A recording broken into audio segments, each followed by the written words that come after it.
Hey guys, AlduicS here, and we're back with Season 1, Episode 7 of 86. Not sure if I'm ready for what'll happen next, because the next mission's been assigned. It's orders from above, and it's not like the Spearhead unit, much less the 86, could have the ability or the right to refuse orders. No time to rest, no time to grieve. It's an obvious trap, but we must destroy a newly built forward operating base by the Legion. After what happened last time, still haven't come to terms, because so much went down. It was an emotional roller coaster. And it doesn't help with what Lena said, the I won't forget, and how it pairs with this episode's title of Will You Remember Me? Much less Daya and Lekka's death, the circumstances, Shin's last act of mercy, the seeming trauma, and his goal of pursuing Rei's missing head. Words can't describe how much I enjoy this show. It really does resonate with me. It devastates me, it builds me up and tears me down, but the hype train can't be stopped by something like anxiety. And I do got a feeling that either a shepherd or a black sheep is manipulating this new base, setting this trap, casting this web, all to catch some bait to further improve their forces or whittle down their enemy because they're overcoming the time span limit. And with how the Legion were acting last time, it definitely felt like there was a more human element to them, especially with what happened to Lekka. And it's only a matter of time before Annette and Jerome make their own moves in Lena's best interests, after all, as her friend, as her superior officer, as her family, and so on.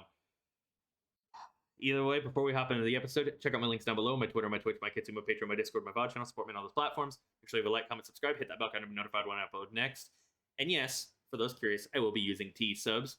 Don't you worry, I got you. Anyways, time to find out what's going to happen. Or is it the map?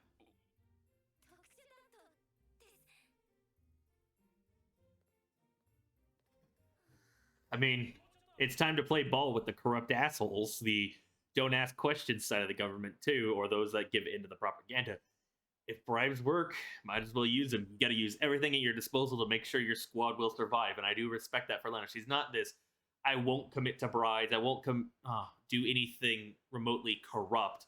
No, she'll do it if it means improving the survival chances, and I really do like that.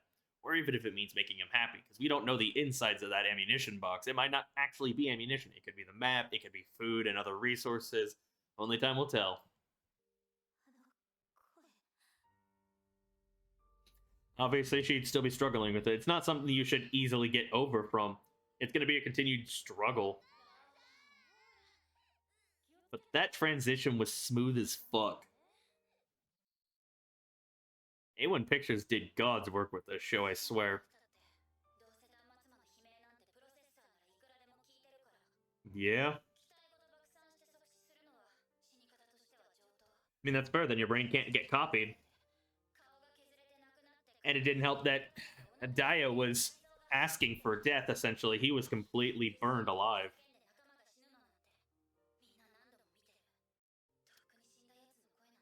Yeah. War is hell. The battlefield is a hellscape. Chaotic. It's cruel. I really do want to see the circumstances change.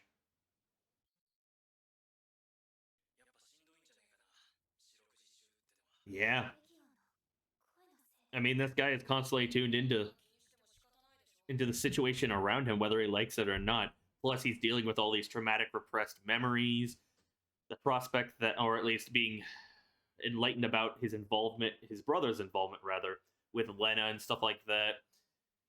It's just drudging up a lot of past memories, plus constantly having to carry on the wills of your comrades, their mementos, and so on. It makes sense that Shin would need a break, essentially, if possible.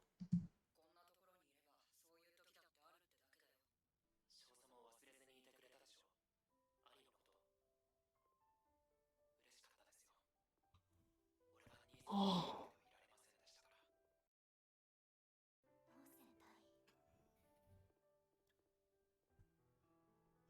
What did I just say about beautiful shots? The episode title. And the way the sound just comes in now.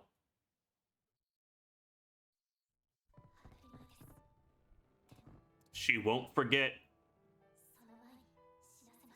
She'll do everything within her power, everything at her disposal, to improve your situations to make sure as many of you survive.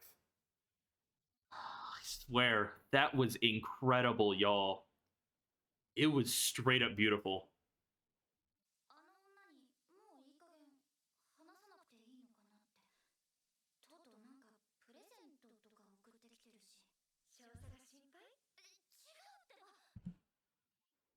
It's a perfect time to pause, y'all, but one aspect I do want to praise also is that we're not overly censoring anything about this show.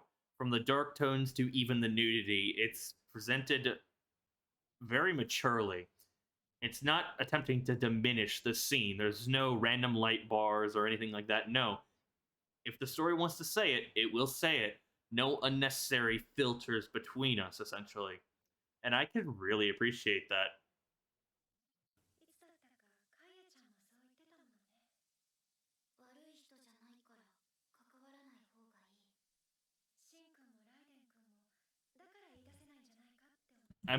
If I had to gander, or had to guess rather, it might end up being a case of they're trying to hide what happens after military service to 86 after the 5th year. Because they don't want to dash her hopes, so to say. They want to keep things happy and pleasant, perhaps. I love the VAs also. Wait, what did that say on her back? Does this mean Anju was a slave or something? Because that was very obvious scarring. The swelling of this music, too.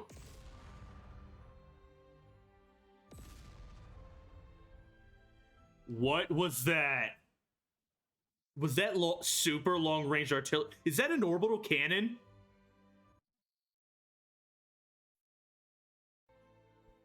Are you serious?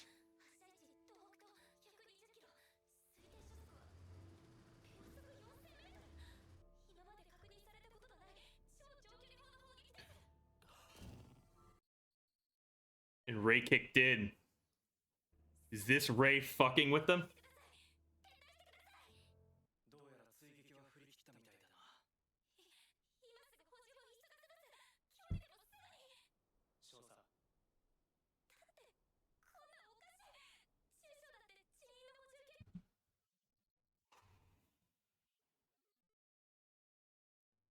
Could it be a case of when you're sent to the Spearhead unit, it's the unit you're meant to die in as well?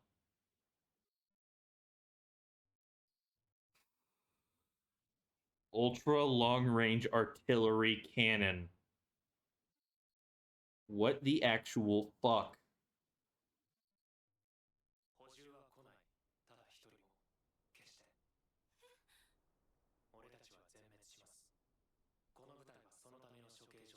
So I was on the nose. You're sent here to die.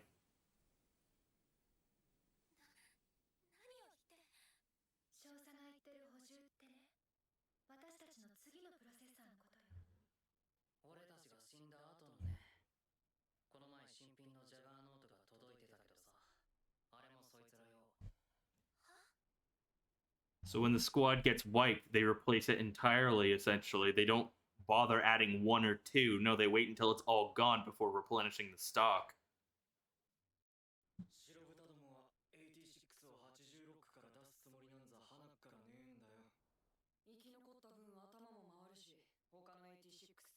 Yeah, and then you become a threat to the Republic as well.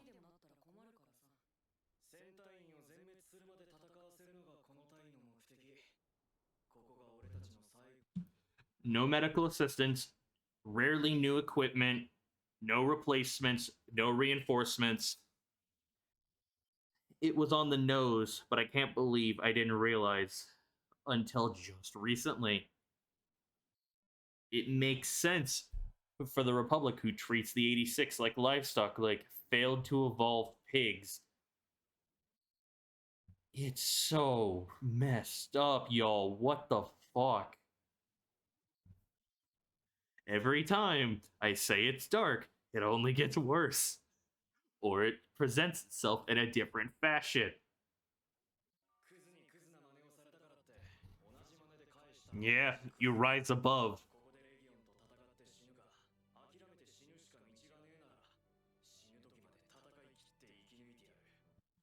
Can we all just appreciate both? Well, their commendable aspect of willing to die or go down fighting instead of going down giving up. It's very like Lena with her aspect, her ideals, her path, where she doesn't want to give up. She wants to improve the situation. She wants to change everything. She's willing to challenge the government and their propaganda instead of accepting the status quo like a net. The difference of paths, and it was a meeting of fate between these individuals, between Lena and Spearhead Unit. They'll improve each other in the best ways possible. It'll be a rocky road, but they really are what each other need.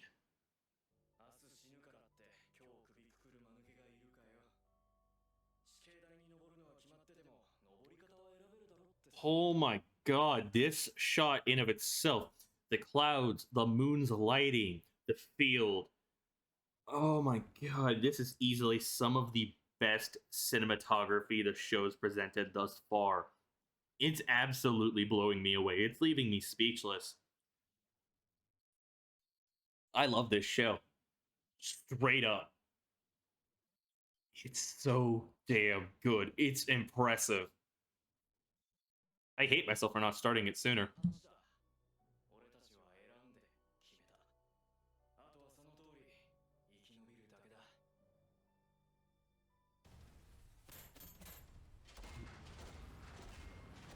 District 16, Unit 1. So we're with a different group. God, the animation on those smoke effects, y'all. What the hell? It's so good. Is that the shepherd? All right, you know the episode in of itself carries weight, carries emotion, because you're feeling the heart in your throat. You can feel the heart beat throughout your entire body, and it makes you want to watch more. It makes you want to see what'll happen next, even if it'll give you an anxiety attack, even if it'll devastate you with more loss, with more death. Because holy shit. I didn't even need that after credit scene to know I'd like to see more, because I adore this show. Actually, I dare say I love this show. It's quickly climbing the rankings for me personally. It makes me regret not starting it sooner. Only 7 episodes in, and it carries so much weight, so much significance. The writing's handled so well.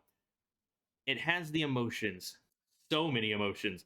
It builds you up and tears you down with almost no time to react between, and it doesn't feel like it's rushed. It doesn't feel like it's ruining a moment. It just feels natural and very painful. I do wonder if we lost anyone from that ultra long range artillery cannon attack. I'll call it orbital cannon, even though it's not, but it does seem like we saw someone get hit, but they didn't address who. So it might have just been a minor character of the group if someone died. But how do we combat that? How do we predict that? And with that after credit scene, is that the shepherd from Combat District 1 that Shin's able to hear? Because it's a beast of a unit. It's massive. It's got some serious firepower. It's got me hyped, but super concerned. How many people, how many bodies will we have to throw at it to take it down? And it's one shepherd out of how many? What other units is the Legion hiding? Because we already know they got firepower and units we've never seen before, at the very least, us, the viewers. It caught me so off guard, just like them. Well, it was nice to do the Revolution Party, see Lena dress up and beautify herself. Not that she really needed the extra makeup, she's already a fine looking gal, but she does glow up very nicely. The dress was fitting. I danced with her. I love black dresses, but I get it that it's a more of a morning dress instead, that she can avoid dances from suitors and that harping of you need to get married, you're the daughter of the Millie's family, yada yada yada, all that typical nobility bullshit. But here I thought maybe we'd have a mostly happy episode. Nope. Happiness never lasts long, y'all. No happiness allowed. It was very sweet that she managed to send them fireworks, that she's willing to dip her toes into the corrupt nature of the government, essentially, to make sure it gets to them. She was willing to bribe. She's not this, I'm super righteous, super upright. I will never give a bribe. I will never do something even remotely bad. No, she's willing to do everything at her disposal to make sure supplies get to them, to make sure everything goes through. And I really do respect that for her. I do like the character a lot. Lena's easily one of my favorite characters from the show, alongside Shin, Raiden, even Karina I've come around to, Anju, Theo. So many good characters. Still wary about Jerome and Annette because I know they're scheming something or they'll pull something down the road in the best interest of Lena or what they believe to be. How do I even come to terms with what was revealed? I can't believe I only just recently realized, but it makes sense. There's no way they would allow an 86 to finish their military term. That these units are literally meant to die out. It's an execution ground. And the fact that everyone was kind of hiding that fact from Lena because they didn't want to hurt her. Oh, seeing them close that distance further, seeing that natural progression and the act of caring for her, a white pig, it makes me emotional. It makes me so happy, but it also devastates me because it's only going to hurt worse when we start losing more characters. Oh, this show, it does things to me, man. I can't gush enough about several aspects of this show: writing, cinematography, art, animation, sound design. Damn. Damn. It was a trap. The base was a decoy. It definitely felt like either a black sheep or a shepherd themselves was kind of testing the waters, seeing if they could just whittle them down. I appreciate that they were willing to listen to the retreat order. And yes, Lena's whole I won't forget the will you remember us all came into play. Several shots were so beautiful. It was simply breathtaking. It left me speechless. Let me know your guys' thoughts down below. Make sure you have a like, comment, subscribe. Hit that bell to be notified when I upload next. Check out my links. Thank you all so much for watching. This has been AlduicS. Peace.